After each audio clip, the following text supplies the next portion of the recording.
Alhamdulillah, wassalatu wassalamu ala rasulillah, amma ba'd. Assalamu alaikum wa rahmatullahi wa barakatuh, құрметті бауырлар. Осы мешітке келіп Алланы зікір етем деген әрбір адамға Алла тағала табанына сауаптан жазсын. Біз өткен сабақтарымызда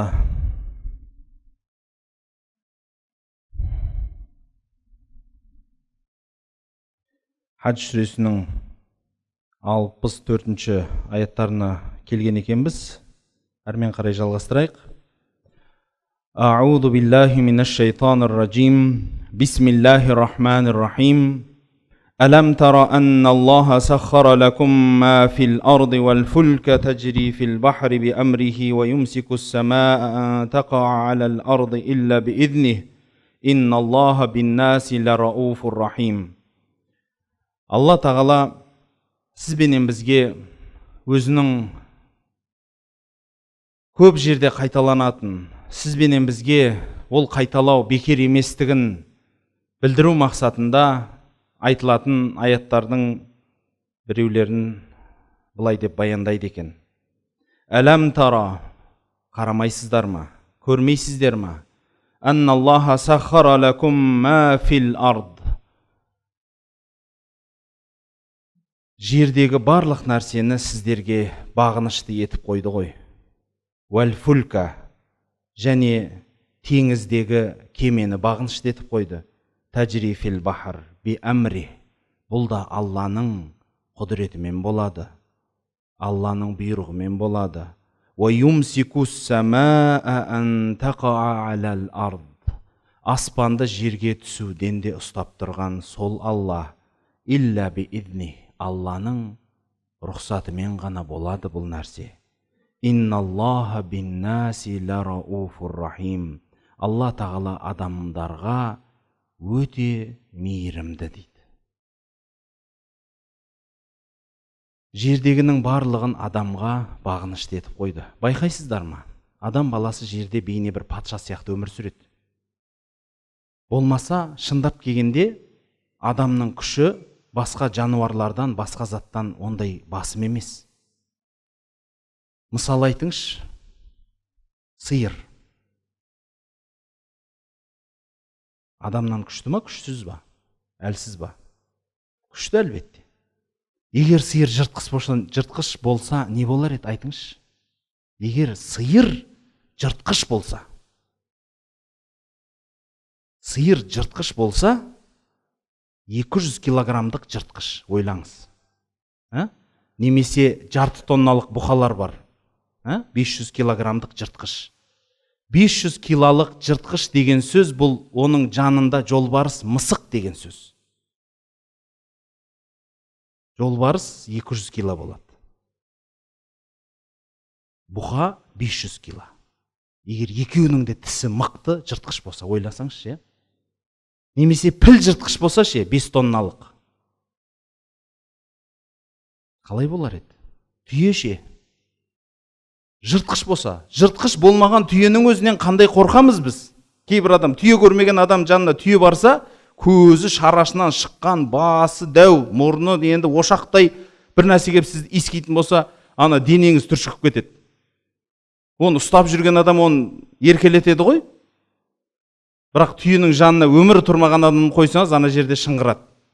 Ол жыртқыш емес. Сол түйенің мұрнына кішкентай ғана темір тағады да, кішкентай бала сүйреп жүре береді, болды. Еріп кете береді. Үлкен түйе 7 жасар бала алдына келіп мұрнынан тартса болды, кете береді. Бағынышты емес па? Ойлаңыз, Алланың бүкіл жер бетін адамға иіп қойғандығы. Тау тасқа барыңыз.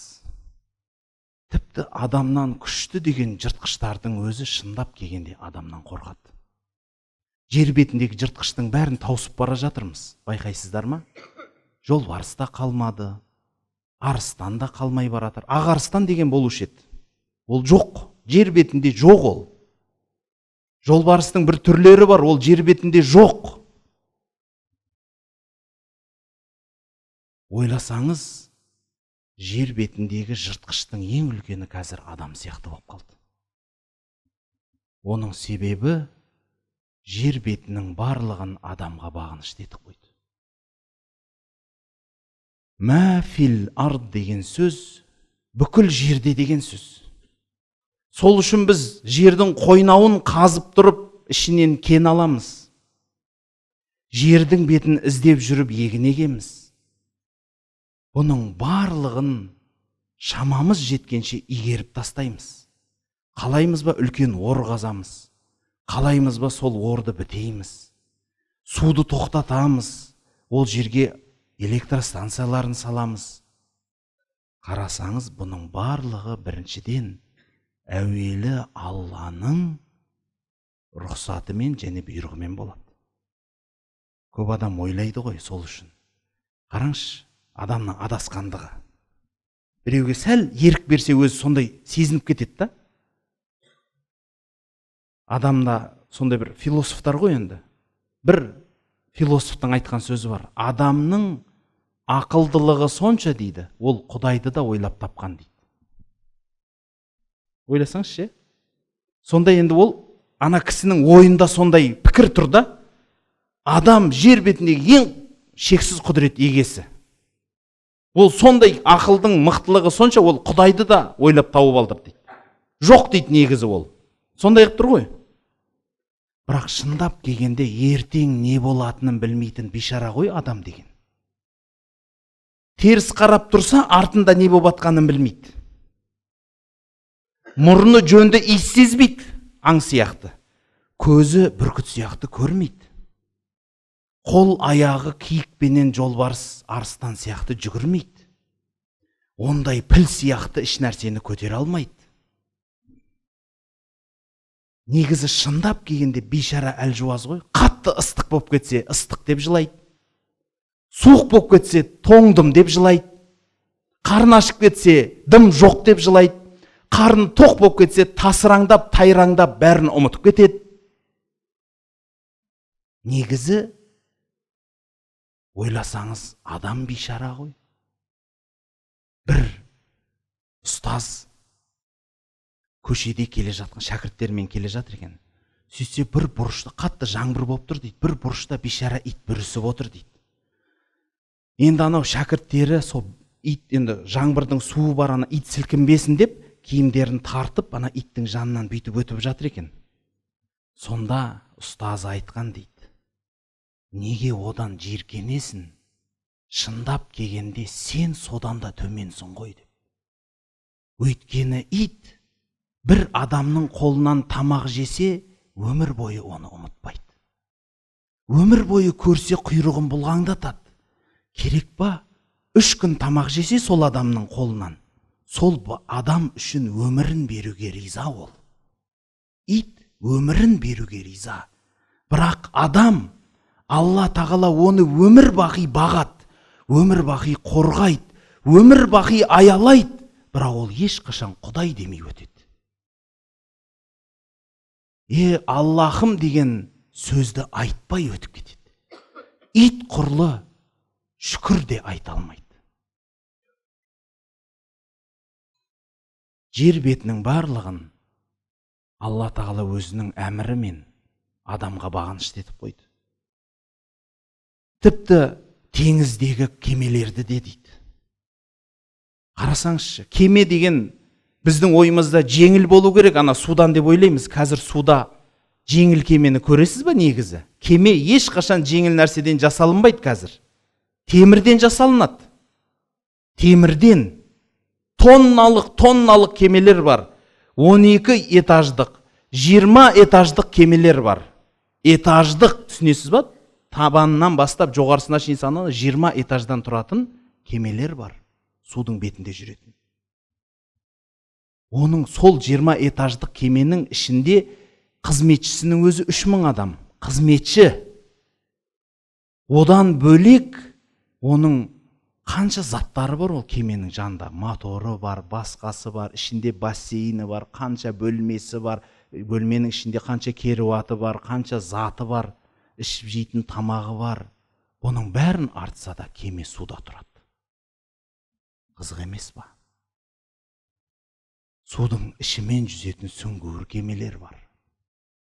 Бұның барлығы Алланың әмірімен дейді.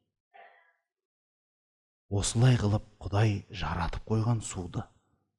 Адамға ақыл салып білім берді сол суды пайдалануға. Сол үшін Алланың әмірімен дейміз. Көп адамдар ойлайды. Құрлықта тұрған үшін сөйтіп ойлайды ғой. Ой, Құдай жоқ дейді. Бірақ сіз суға түссеңіз, суда жүрген, егер есі дұрыс теңізші болса, Құдайға өмір бақи сеніп өтеді. Құдайға сенбейтін теңізші жоқ деп ойлаймын. Өйткені теңізде сондай толқындар бар, кемені бірнеше рет орап алатын. Ол толқындардың уақыт-уақытымен көріп те тұрады адамдар. Жаңалдегі 20 метрлік кемелерді орайтын толқындар бар, ойласаңшы. Әншейін баурап алатын. Үлкен теңізге шығып көргенсіз ба? Мұхитқа. Шығып көрсеңіз, анандай нәрсе көресіз. Кеме. Жолда келе жатсыз. Жан жағыңызда бір сызық құрлық жоқ. Табаныңыз қанша метр терең екенін Құдай біледі. Оның астында кім жүргенін, не жүргенін де Құдай біледі. Сізбенен қазір не болуында бір Құдай біледі. Ал енді сөйтіп жүріп Құдайға сенбеймін деп айтасыз ба? Теңіз бейне үлкен бір қамырға ұқсайды. Былшиған қамыр. Кәдімгі тып-тынық болған кезінде әшейін сол қамыр бүйтіп көтеріліп түсіп тұрады болды. Егер толқын болмаса бұл. Ал егер толқын болса, ол әңгіме басқаша болады. Сол үшін бауырлар, көп адам ойлайды. Бұл Алла тағаланың ешқандай біздің өмірімізге қатысы жоқ. Біз адам баласы жерді де, суды да, ауаны да бәрін игеріп жатырмыз. Сондай керемет біз дейді. Білесіз ба? Ұшқыштардың ырымы бар. Ырымға сенбейтін ұшқыш жоқ. Ырымға сенбейтін ұшқыш жоқ. Ырымға сенбейтін теңізші жоқ.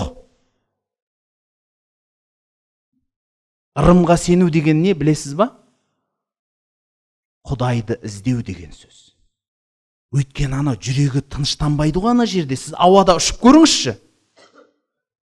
Самолетта ұшып жүрсіздер ғой. Бір нәрсе болса, қай жерден ұстайсыз? Қай бұтақтан ұстайсыз? Қай жерге аяғыңызды қойып тұра тұрасыз? Біреу құтқарғанша. Айтыңызшы.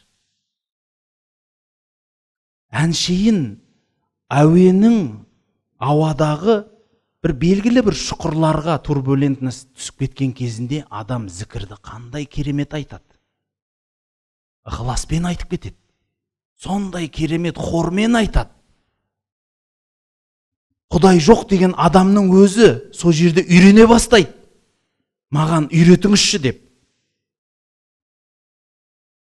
Сөйтіп отырып, құрлыққа шығып алғаннан кейін қайтадан Құдайын ұмытады. Адам баласы қандай шүкірсіз деңіз. وَهُوَ أَحْيَاكُمْ ثُمَّ يُمِيتُكُمْ. Ол Алла сондай ұлы зат. Сіздерді тірілткен. Тірілткен деген сөз білесіздер ме? Қандай мағынаны береді? Біз әуелі өлі болғанбыз да. Неге? Өлі судан туылғанбыз ғой, өлі. Түсінесіз ба? Өлі. Соған кішкентай тірлік, тіршілік береді. Ахьякум, сіздерді тірілткен. Thumma yumitukum, сонан соң сіздерді өлтіреді. Яғни өлі заттан тірі зат шығардық. Және оны қайтадан өлтірдік. Thumma yuhyikum, сонан соң сіздерді қайта тірілтеміз дейді. Innal insana lakafur. Адам баласы қандай шүкірсіз. Қандай күпіршіл. Суды, теңізді, жерді, ауаны бәрін көреді. Біледі не болып атқанын. күніге өліп атқан адамдарды да көріп тұр, өзімен жасты адамдардың, өзінен жас адамдардың дүниеден үзіліп кетіп атқанын көріп жатыр. Бай да, кедей де, еркек те, әйел де, үлкен де, кіші де, бәріміз өлеміз. Қалмайды бұл өмірде, ешкім қалмайды. Және Алла айтпайды да кімді алатынын. Уақыты келеді, ол келген уақыт бір мезетте алға немесе арқаға кешіктірілмейді де, созылмайды да. Қарасаңыз. Бірақ адам баласы қандай күпіршіл. Қандай күпіршіл. Куфрун деген сөз, кәпір дейміз, е? Жақында Инстаграмнан көп сауалдар қойылып жатыр. Бір ұлттың адамын кәпір деуге болмайды деп. Мен соны әдейі айттым. Ол дұрыс нәрсе. Өйткені ұлттың әр түрі бар. Ұлттың ішінде әр түрлі адамдар бар. Құдайға сенбейтін адам кәпір деп атаймыз. Өзге дін өкілін де кәпір деп атаймыз. Біліп алыңыздар, өзге дін өкілін кәпір дейміз. Кейбір жағымпаз сымақтарға, құлағына алтын сырға. Құрметті бауырлар, кәпір деген сөз жиіркенішті бір сондай бір балағат сөз емес ол. Ол балағат сөз емес. Бұл термин сөз. Кәпір деген сөздің мағынасы бүркенілген, жабылған, сенбейтін деген сөз. Құдайға сенбейтінді сенбейтін десеңіз айыпты боласыз ба? Ойлаңызшы, Құдайға мынау сенбейді десең, дұрыстабайды деу керек па? Енді не деп айтам мен сонда енді? Кәпір деген сөз термин сөз. Оны өзге дін өкіліне қолданамыз. Өйткені ол Құдайға сенбейді. Ол сенеді десе, ол көп Құдайға сенеді. 3, 4, 10, 15, 255 Құдайға сенеді ол. Ол деген сөз ешкімге сенбейді деген сөз. Ешкімге сенбейді деген сөз. Сол үшін бауырлар, бұл сенім дұрыс емес болғандық үшін күпірлік деп атайды. Бүркеншектік деп атайды. Алдампаздық деп атайды. Өз-өзін алдап, өз-өзінің ақиқатынан өзі көзін жұмған деп атайды. Куфрун деген сөз араб тілінен алынған. Түпкі бір мағынасы оның бүркену, жабу деген сөз. Құдай бір деген сөзді өз-өзінен жапқан адамды кәпір дейді. Пайғамбарымыз саллаллаху алейхи вассаламның хадисі бар. Мынау хадис мүмкін сіз бен бізге осы сөзді ашық айтатын шығар. Біз мұсылман деген сөз бойсынушы деген сөз. Кәпір деген сөз сенбеуші деген сөз. Пайғамбарымыз саллаллаху алейхи вассалам айтады: әрбір мұсылман өзге үшін кәпір дейді. Әрбір кәпір өзінің дінінде мұсылман дейді. Түсінікті ма? Енді түсінген шығарсыздар. Сол үшін кейбіреулер жағымпазданып, өзге дін өкілін кәпір демейміз, оны ғайри дин деп атаймыз деп, оны бір әдемілемей ақ қойыңыз оны. Оны бір сәндемей ақ қойыңыз оны. Немесе оны әхлі кітап деп атаймыз дейді. Әхлі кітап дегеніңізге таласым бар. Кітап егелері болу үшін сол кітапқа сенген адам болу керек. Өзі қолдан жазып алған кітапты, өзі қалтасынан ойлап тауып алған дінді дін қып ұстанған адам емес. Көп адамдар өзі қалтасынан дінді ойлап тауып алады. Сөйтеді де осы дін дейді. Мысалы, кейбір бауырларымыз тіпті исламның атын жамылып жүріп, өзге діннің, өзге бір нәрсенің ұғымын кіргізеді. Бұл қате пікір. Сол үшін айтатынымыз, бауырлар, біздің ислам дініндегі кәпір деген сөз, бұл термин сөз. Әрбір мұсылман өзге үшін кәпір болады. Және әрбір сенуші өзі үшін мұсылман болады. Ликулли умматин жаална мансакан хум насикух. فَلَا يُنَازِعُنَّكَ فِي الْأَمْرِ وَادْعُ إِلَى رَبِّكَ إِنَّكَ لَعَلَى هُدًى مُسْتَقِيمٍ. Алла тағала айтады, әрбір үммет үшін, үммет деген сөз, дін деген сөз. Біз Мұхаммед пайғамбардың үмбетіміз деп айтамыз. Соның дінін ұстанушымыз деген сөз мағынасы. Түсінікті ғой? Миллет деген сөз де бар. Миллет. Бұл араб тіліндегі сөз. Өзге тілдерде де қолданады. Миллет деген сөз, бұл да дін ұстанушы деген сөз. Кімнің миллетіненсің десе, Ибрахим пайғамбардың миллетіненмін деп жауап беріледі мұсылман адам. Менің миллетім өзбек, қазақ деп емес. Миллет деген сөз Ибрахим пайғамбардың миллетімін деп жауап беріледі. Қазір ғой біз Ибрахим пайғамбарды тастап бөлініп кеткеніміз. Анау қарашай, мынау шеркес, мынау тәжік, мынау өзбек, мынау қазақ, мынау татар, мынау ұйғыр. Миллетің қайсы десе соны айтамыз. Миллетің қайсы десе мен Ибрахим пайғамбардың миллетіненмін дейді. Үмбетіненмін дегенде сөз бар. Екі мағынада дін ұстанушы дегенді білдіреді. Бірінші мағынасы. Қазіргі қолданыстағы мағынасы бұрылып кетті. Ликулли умматин жаална мансака. Алла тағала айтады, әрбір дін ұстанушы үшін оның ұстанатын жол жоралғысын жасап қойдық. Хум насикух, олар соны ұстанады. Дұрыс па? Әрбір дін өкілі соны ұстанады. Әрбір дін демей қойық, мына сөзге тура келсе, қандай пайғамбар кесе, басқа Құран-ы Кәрімдегі аятты соны білдіріп береді. Ликулли умматин жаална ширата ва минхажа деп айтады. Әрбір үмбет үшін біз бөлек шариғат, бөлек жолғып қойғанбыз деген сөз бар. Шариғат деген сөз осы ұстанатын жол жоралғы деген сөз. Бізден бұрынғы өткен пайғамбарлардың шариғаты әртүрлі болған. Ибрахим пайғамбардың шариғаты бөлек болған. Лут пайғамбардың шариғаты бөлек болған. Нұх пайғамбардың шариғаты бөлек. Юнус алейхиссалам.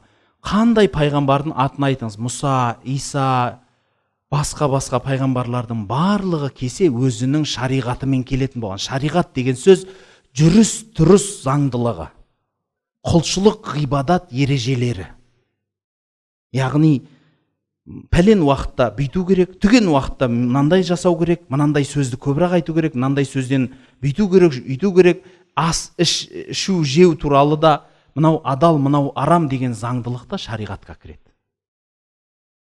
Осы заңның бәрін әр үммет өзінше шешетін. Бірақ соңғы пайғамбарымыз Мұхаммад саллаллаху алейхи уассалам бүкіл адамзатқа жер бетіндегі жын менен адам баласына бір пайғамбар болып келді. Және соңғы пайғамбар бүкіл шариғаттың бәрін өшіріп, осы қияметке шейін бір ғана шариғат қалдырып келді. Міне бұдан кейін пайғамбар келмейді деген ақиқатымыз бар. Әрбір үммет үшін өзінің бөлек шариғаты бар ұстанатын. Ендеше олар туралы таласпа. Яғни олар менен таласпа. Вад'у иля раббик, сен Раббыңа шақыр. Иннака ла'ала худан мустақим, сен тура жолдасың. Пайғамбарымыз саллаллаху алейхи уассаламның заманында христиан, иудей халқынан қалған, құтқан білім ғылымдар бар еді. Қазір де бар ғой енді. Сол білімді адамдар келіп пайғамбарымыздан өзінің діні туралы сұрайтын пайғамбарымыздан. Мысалы, христиан дінінде мынандай нәрсе бар, сендердеше. Иудей дінінде мынандай бар, сендердеше деп сұрап, ол басқаша жауап берсе, бұл неге ондай? Менікі былай ғой, сенікі былай ғой деп таласа бергеннен келген жауап еді. Әрбір діннің ұстанатын өз жолы бар. Олар менен ол туралы таласпа, бәлки Аллаға шақыр, сен тура жолдасың. Міне. Сондықтан бауырлар, сізбенен біз біреуменен таласу үшін келген жоқпыз. Біреудің дінін, біреудің ұстанымын шұқылауға келген жоқпыз. Сол үшін Құран-ы Кәримде дін еркіндігі бар деген мағынадағы Құранның аяты да сол. Әркім қандай дін ұстанады, өзі біледі. Мүмкін Құдайға мүлде сенбейді, мүмкін сенеді, мүмкін көп Құдайға сенеді, мүмкін өзге дінді ұстанады. Өз еркі. Сіз бенен біз тек ескертушіміз, бауырлар. Ескертуші ғанамыз. Сол үшін сізбен біз таласпаймыз, бәлки Алла тағалаға шақырамыз. Бір Құдайға сыйынайық, бір Аллаға сыйынайық. Сол Алла сізді бізді жаратқан ғой, соған сыйынсақ болды деп, сол істен таймасақ болғаны дейді. Ва ин жадилука фақулиллаху а'ламу бима та'малун. Егер семен таласып кететін болса, айт, Алла тағала сендердің жасап жатқандарыңның бәрін біледі. Аллаху яхкуму байнакум яумал қиямати фима кунтум фихи тахталифун. Сендер таласып жатқан нәрсені қиямет күні Алла тағала өз үкімін шығарып береді дейді. Яғни, мына дүниеде үкім шығарып алайық, мына дүниеде біреу-біреуді жеңіп қояйық деген сөз дұрыс емес екен. Өзге дін өкілін сөзден жеңем деп ойлама деген сөз. Түсінікті ғой. Яғни дін таласына кіріп алып, өзге дінменен таласып, сенікі дұрыста, менікі дұрыс, анау Закир Наик бар, тағы кім бар, Ахмад Дидат бар. Соған ұқсайтын азаматтарымызға ерем деп, сізде кілең таластың ішіне кіріп алып, христиандарменен, иудайларменен таласып алып, Иса пайғамбар шыныменен Құдай ма, қолыңдағы Инжил шыныменен шын, бұл Алладан келген кітап па, ал келе қал деп жатып алып таласпаңыз. Оның өзінің маманы бар. Оған өзі арнап оқыған, зерттеген, ғылым білімі жетіп, жұртқа жүрегіне тимейтін, нәпсісіне тимейтін қылып түсіндіре алатын адам бар. Ал сізбенен біз өзге адамменен жаға жыртысып таласпаймыз. Сізбен таласып бара жатса не дейміз? Алла сенің істеп атқаныңды біліп тұр ғой, қиямет күні өзі үкім қылады. Болды. Қандай көркем жауап.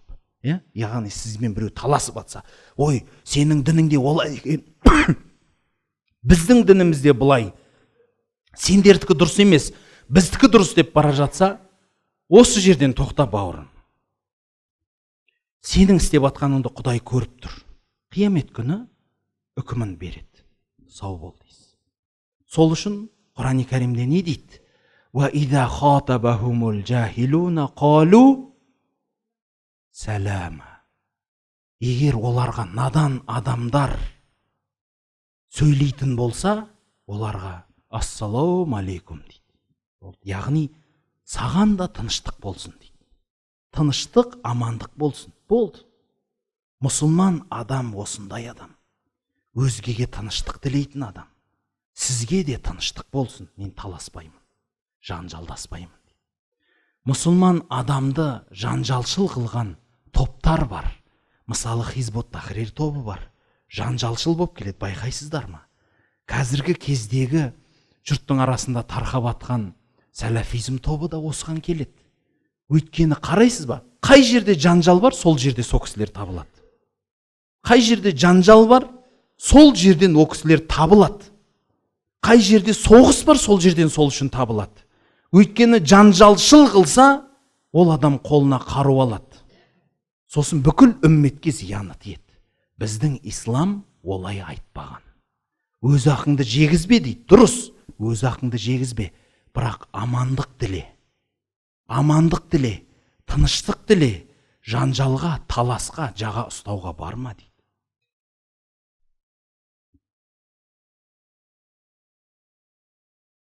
Әләм та'лам анналлаха я'ламу ма фис-сама'i вал-ард. Білмейсіздер ме? Алла тағала аспанда менен жердегінің барлығын білуші. Инна залика фи китаб, мұның барлығы жазып қойылған. Инна залика алаллахи ясир, мұның барлығы Аллаға өте жеңіл. Өте жеңіл нәрсе. Өйткені хадисте пайғамбарымыз саллаллаху алейхи ва саллямда айтылады. Алла тағала қаламды жаратты дейді. Қаламды жаратып болғаннан соң оған жаз дейді. Ол барлық нәрсені жазды дейді. Міне пайғамбарымыз осылай түсіндіреді. Бұл тағдыр. وَيَعْبُدُونَ مِنْ دُونِ اللَّهِ مَا لَمْ يُنَزِّلْ بِهِ سُلْطَانًا. Олар оған ешқандай дәлел келмеген нәрсеге табынады. وَمَا لَيْسَ لَهُمْ بِهِ عِلْمٌ. Және ода олардың ешқандай ғылым білімі де жоқ дейді. Осы жерде бір сұрақ бар, бауырлар. Бұл сұрақтың түбін уақыты келе зерттейміз. Қарасаңыз, Алла тағала нені қойып, Алланы қойып, басқаға табынып атқан азаматтарымыз көп. Әртүрлі нәрсеге табынады. Сол табынуда Алла тағала соны түсіндіріп беріп жатыр. Солардың Алланы қойып өзгеге табынып жатқанына біріншіден ешқандай султан, ешқандай дәлел жоқ дейді. وَمَا لَهُمْ بِهِ عِلْمٌ. Және оларда ешқандай білім жоқ дейді.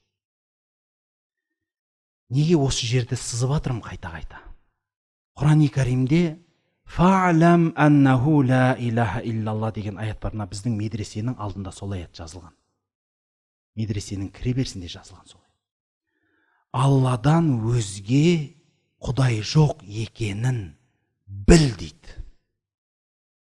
Иман деген бұл білім. Түсінесіз ба? Иман деген бұл білім. Сол үшін білім жоқ адам басқаға табынады. Құдайды білмейтін адам басқаға табынады. Иман дегеніміз, сіз не деп ойлайтын едіңіз осы уақытқа дейін? Иман деген не деп ойлайсыз? Көп адам айтады, иман жүректе дейді. Ол не ол десе, әл-иману тасдиқун бил қалб. Ол жүрекпенен сену. Ва тазкирун бил лисан. Және соны тілмен айту. Болды дейді. Осы иман дейді. Жұртқа сөйтіп түсіндіреді. Немесе біреу қосады, бұл амал дейді. Жоқ. Әлі де жетпейді. Сіз Алланың иманды түсіндіргенін біліңіз. Алла тағала иманды білім деп айтады. Фa'лам аннаху ла илаха иллаллах. Фa'мал демейді, жұмыс істе, амал қыл демейді. Немесе фазкур айт демейді. Немесе сез, фашур демейді. Бәлки фa'лам дейді, біл дейді. Сол үшін осы нәрсені біз уақыты келе иман деген білім, ол нені білдіреді, оның шекарасы не, білім деген не, оның қанша түрі бар, оның қай жеріне келгенде иманға айналатынын зерттейміз. Оған дейін өзіңіз кітап ізденіп зерттеңіз, сізге бір жүрегіңізге шоқ тастайық. Осы шоқ егер шынымен жанса, сізді көп жерге апарады.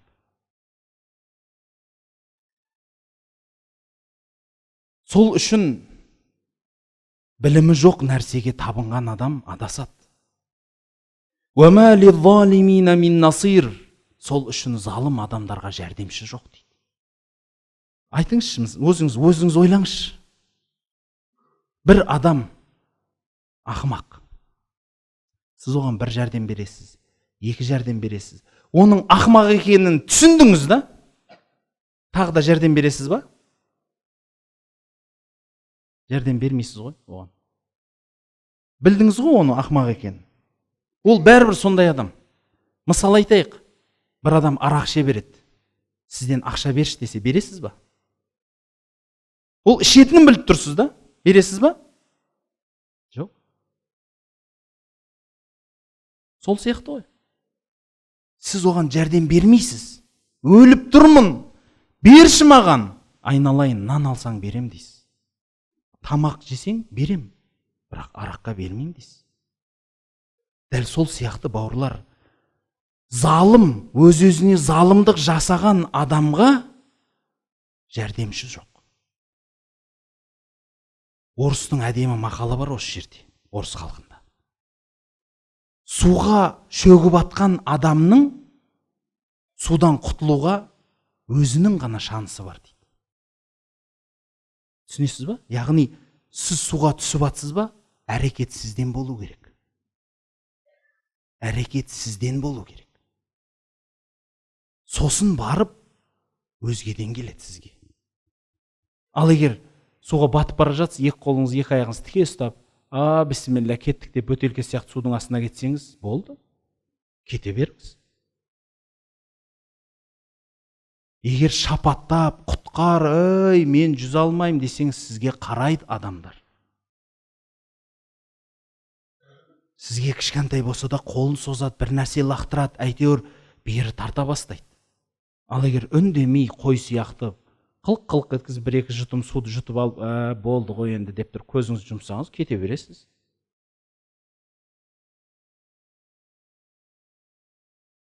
Бұл не деген мысал?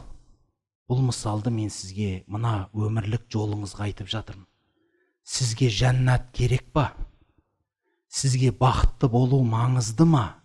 Онда жүріңіз алға қарай. Қадам басыңыз. Егер сіз қадам баспасаңыз, әшейін тұра берсеңіз, еш нәрсе болмайды. Арапта сол үшін әдемі мақал бар. Халуа, халуа, халуа деп айта бергеннен аузым тәтті болмайды дейді.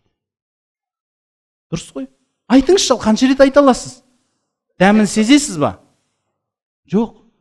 Сіз әрекет жасайсыз, сосын болады деген сөз. Сол үшін сізге жәннат керек па? Сізге өміріңіздің мына дүние мен арғы дүниенің бақыты керек па? Онда бисмилля, бауырлар. Қадам. Барлық ұзын жол бір қадамнан басталады. Бір қадамнан басталады. Сіз ойламаңыз, анау жәннаттың жолына жұрттар озып кетті, ой деп, сіз әлі жүрмей жатып жеңілген адам боласыз. Бір қадам жүріңіз. Пайғамбарымыз саллаллаху алейхи вассаламда әсем бір хадис бар, осы мағынаны ашатын. Бір адам 99 адам өлтіреді. 99 адам өлтіріп, адамдарға сұрай бастайды. Мен тәубе қылайшы деп едім, Құдайдан кешірім сұрайшы деп едім, Құдай кешіре ме екен мені деп. Осындай кешірім сұрап жүрген кезінде бір адамдар айтады, мына жерде бір қатты ғибадатшыл адам бар дейді. Құлшылықтан шықпайды, содан сұрашы дейді. Онда білім жоқ қой бірақ, түсінесіз ба? Ғибадат қыла береді. Сол адамға біраз сұраса айтады, болмайды дейді. Бір жан не деген піріңнен безген адамсың сен, 99 адам өлтіріп. Немен қасапшысың ба? Кетар, Құдай қабыл қылмайды сен. Қолың бәрі қан ғой сен, бітті дейді. Семен 100 болсын онда дейді, оны да өлтіреді. Ақыр кешірмейді екен ғой, кешірмесе сен 100-шісің дейді. Бірақ ана жүрегіндегі шоқ қоя ма? Жанып тұр, тесіп бара жатыр көкірегін. Шыдай алмағаннан қайтадан адамдардан сұрайды, мен адам өлтіріп жатырмын. Бұдан құтылғым келеді. Бұл жолдан шетке шыққым келеді.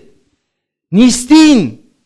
Дегенде айтады, осы бір жерде бір ғалым адам бар. Содан сұрашы. Бір жәрдем берсе, сол жәрдем береді. Соның алдына барады. Ол бүкіл әңгімесін тыңдап алады. Сөйтеді де айтады, шын тәубе қылғың келе ма дейді. Иә дейді. Онда Құдай кешіреді дейді. Бірақ шартым бар дейді. Бірақ шарт қоям дейді. Қандай шарт? Сен мекендеп жатқан ел бұзылған ел. Сол елден көш. Жақсы достар, жақсы адамдардың жанына қарай жүр. Мына жерде бір жақсы бір қала бар, сол жаққа қарай жол жүр деп айтады. Және осы менің үйімнен шыққаннан бастап солай қарай жүр дейді ғой. Қайтпа үйіңе дейді. Шын тәубе қылсаң, өміріңді өзгерт деген сөз. Байқадыңыз ба? Сізге жақсылық керек па? Сізге дұрыс өмір керек па? Сізге бақыт керек па? Өзгертіңіз. Соншалықты өзгеріңіз. Баяғының бәрін жұлып алыңыз. Себебі сондай ақиқат бар. Егер сізге дейді, бір ғалым адам айтады, кілең сізді алдап кете беретін, кілең жаман арам адамдар жолыға берсе, біліңіз, ол әңгіме сізде дейді, оларда емес. Сіз соларға өзіңіз магнит сияқты тартасыз, сіз дейді.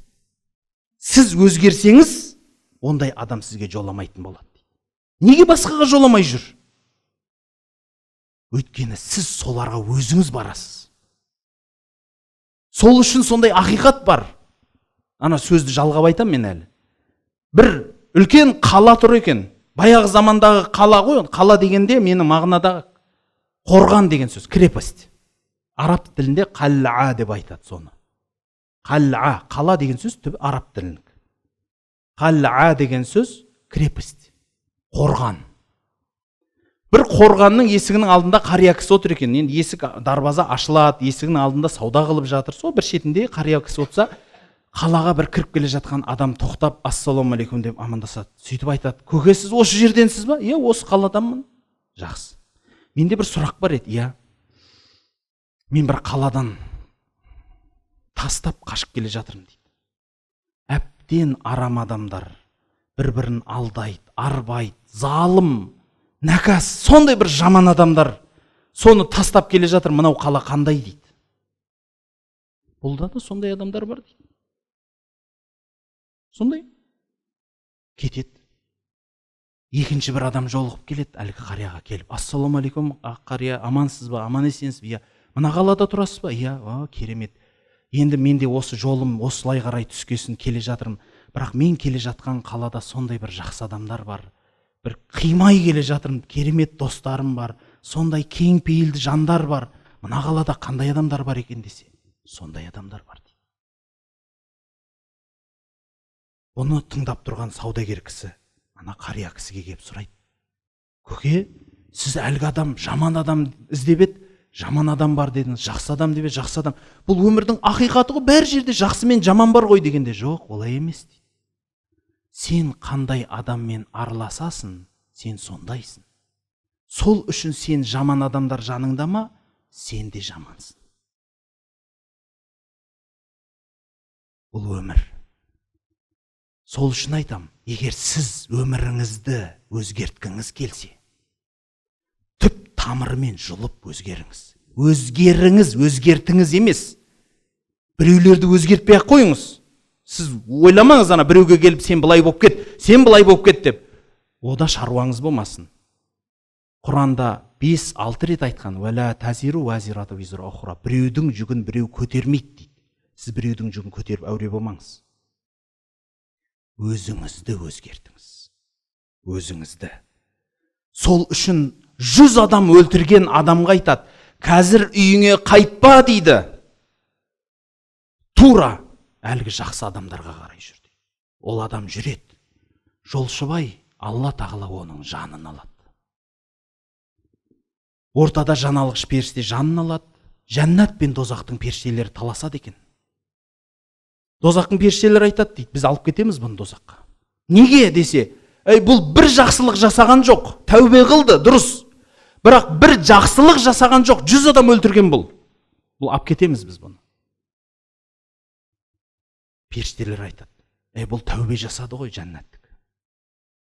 Соменен ортада басқа періште адам бейнесінде кеп жолығып айтады: "Не талас бұл?" Десе, "Мынау адам өлді. Біз жәннатқа алып кеткіміз келеді, мыналар дозаққа алып кеткісі келеді. Таласып жатырмыз" дегенде, "Егер мен орталарыңда шешіп берсем ше" дейді. "Көнесіңдер ма дұрыс сөз айтсам?" Әлбетте уәжге тұрмайтын адам жоқ қой. Тұрамыз, уәж айтсаң. Онда айтады: "Екі жақты өлшейік" дейді. Бұл ақыры жақсылыққа қарай бара жатыр. Мына жақта жамандық бар. Қалай қарай жақын болса, солай қарай алып кетіңдер дейді. Жақсылыққа жақын болса жәннат, жамандыққа жақын болса дозақ дейді. Сонда Алла тағала жаман жерге ұзақ бол, жақсы жерге жақын бол деп айтады. Содан жер созылады. Бірақ қандай созылса да, тура ортасына түсіп жатқан адам бір-ақ қадам жақсылыққа қарай жақындапты дейді. Бір-ақ қадам.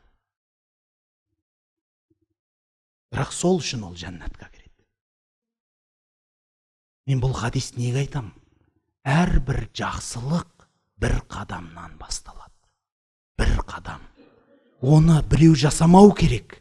Оны сіз жасайсыз, әрқайсысыңыз. Жеке өзіңіз ол қадамды жасайсыз. Басқа біреу жасамайды. Өміріңізге сіз жауап бересіз. Жәннат керек па сізге? Сіз жасаңыз қадамды. Сіз өзгеріңіз. Сізге мына дүние менен арғы дүниенің бақыты керек пе? онда өзгеріңіз. Қадам жасаңыз. Қадамсыз еш нәрсе болмайды. Ол қадамда сізден мен талап етпеймін, үлкен қадам болсын. Мүлде барып, ана бір адам айтпақшы. Молдеке, ассаламу алейкум, мен осы мұсылман болайыншы деп едім депті бір кісі келіп. Сөйтсе айтады, болды онда 5 уақыт намаз оқисың, түнгі намаз, тахаджуд оқисың, дүйсенбі күні, бейсенбі күні ораза тұтасың, умраға барып кел, қажылыққа барып кел. Одан кейін күніге бір бет Құран оқып тұр, одан кейін бір-екі хадис жаттап тұр. Ана ғалымның апталық сабақтар береді, соған бар, ана кісінің бір хадисі бар, оған да бар деп айтып жатса, рахмет деп бір келесі жол деп айтады дейді да. Дін үйтіп түсіндірілмейді ғой, дұрыс па? Бір қадам, ол қадам сіз үшін ең жеңіл қадам. Ең жеңіл қадам болсын. Сол қадамнан басталады жақсылық. Сіз үшін қазіргі уақытта ең жеңіл қадам не? Жақсылыққа қарай. Соны бастаңыз. Сөйтіп сол қадам сізді ары қарай жетелейді, егер шын ықыласпен жасалған қадам болса. Ықылас деген мәселенің тақырыбы үлкен, оны бір жолында айтармыз. وَإِذَا تُتْلَى عَلَيْهِمْ آيَاتُنَا بَيِّنَاتٍ تَعْرِفُ فِي وُجُوهِ الَّذِينَ كَفَرُوا الْمُنكَرَ يَكَادُونَ يَسْطُونَ بِالَّذِينَ يَتْلُونَ عَلَيْهِمْ آيَاتِنَا قُلْ أَفَأُنَبِّئُكُمْ بِشَرٍّ مِّنْ ذَلِكُمْ النَّارُ وَعَدَهَا اللَّهُ الَّذِي كَفَرُوا النار وعدها الله الذين كفروا وبئس المصير. Алла тағала айтады. Егер біз сол Құдайға сенбейтін, жақсылыққа қарай қадам басқысы келмейтін адамдарға өзіміздің аяттарымызды айтсақ, байинатин, ашық, анық аяттарымызды айтатын болсақ, ta'rifu fi wujuhillazina kafarul munkar, кәпір болған адамдардың жүзінен қайтаруды көресің дейді. Қарсылықты көресің. Yakaduna yastuna billadina yatluna alayhim. Оларға өзіміздің аяттарымызды оқып атқан адамды жеп қойғысы кеп тұрғанын көресің. Құл, айт, афа унаббиукум бишарри мин заликум. Бұдан да жаман нәрсені айтайын ба сіздерге дейді. Аннару вa'адахаллаху аллазина кафару. Кәпір болған адамдарға уәде бұл дозақ. Бұл уәде бұл Алла тарапынан. Уабисәл масир, қандай жаман жер. Мынау аят тағы бір аятты еске түсіреді. Құран-ы Кәрімде бір аят бар. Кәпір болған, Құдайға сенбейтін адамға Алланың аятын оқысаң дейді, аспанға шығып бара жатқандай жүрегі қысылады дейді да. Тур осыған ұқсап тұр ғой, байқайсыз ба? Құранның аятын оқысаң дейді, бетінен мүнкар, яғни қайтаруды көресің. Сөйтіп оқып атқан адамды жеп қойғысы келеді дейді. Дәл сол ғой. Бірақ бұл мүнкар неден шыққан? Білесіз ба? Бұл әлгі кісінің жүрегінің ауруынан шыққан. Және бұл мүнкар іс, мүнкар дегеніміз қайтару, жек көру деген сөз. Бұл жек көрушілік ақиқатты жүрегіне батқаннан болады. Сол үшін бауырлар, ақиқат ащы болады. Бірақ халықта сөз бар. Ащы деп дәріден безбе дейді. Ащы деп дәріден безбе. Өйткені дәрінің ащылығына шыдамаған денсаулықтың тәттілігін көрмейді дейді. Рас қой, денсаулық тәтті. Рахат қой, еш жеріңіз ауырмайды. Деніңіз сау, өзіңіз жеп жеңілсіз, ұшып жүрсіз. Қандай тәттілік. Бірақ бұндай тәттілікке жету үшін ащылық керек. Дәл сол сияқты мына дүниенің рахаты керек пе? Екі дүниеңіздің бақыты керек пе? Жәннат керек пе? Ащыдан қорықпаңыз. Қадам басыңыз. Нәпсіңізге жеңе біліңіз. Күресе біліңіз. Өзіңізге уақыт қойыңыз. Өзіңізбен айналысыңыз. Зерттеңіз өзіңізді, мінездеріңізді, істеріңізді, сөздеріңізді түзетіңіз. Менің сөзім сондай, өзім мұндаймын деген адам туралы Абай айтады. Өзгермейді деген адамның тілін кесер едім дейді. Өзгермейтін адам жоқ. Сол үшін кейбіреулер өзін-өзі сөйтіп ақтай салады. Мен осындай жаманмын дейді. Мен үйтіп айта салам дейді. Айта салмаңыз, айтпаңыз. Ащы тілді болмаңыз. Балағат сөзді болмаңыз. Біреуге қиянаткер болмаңыз. Кісі ақысын жемеңіз. Оны сіз істей аласыз. Мен ашуланшақпын, мен осындаймын. Жоқ. Сіз өзгере аласыз, егер сол сізге қызық болса. Сізге сол нәрсе қызық болса, сіз соны істейсіз. Сізге ол қызық емес, оның қадірін, оның қымбаттылығын, құндылығын, маңыздылығын ұқпадыңыз ба, оны істемейсіз. Субханак Аллахумма бихамдик, ашхаду ан ла илаха илля анта астағфирук ва атубу илейк, я Раббым Алла. Барлық біліп білмеген үлкенде кішіде күнәларымыз кешіргейсін. Дерт сырқат науқастарымызға шипа бер.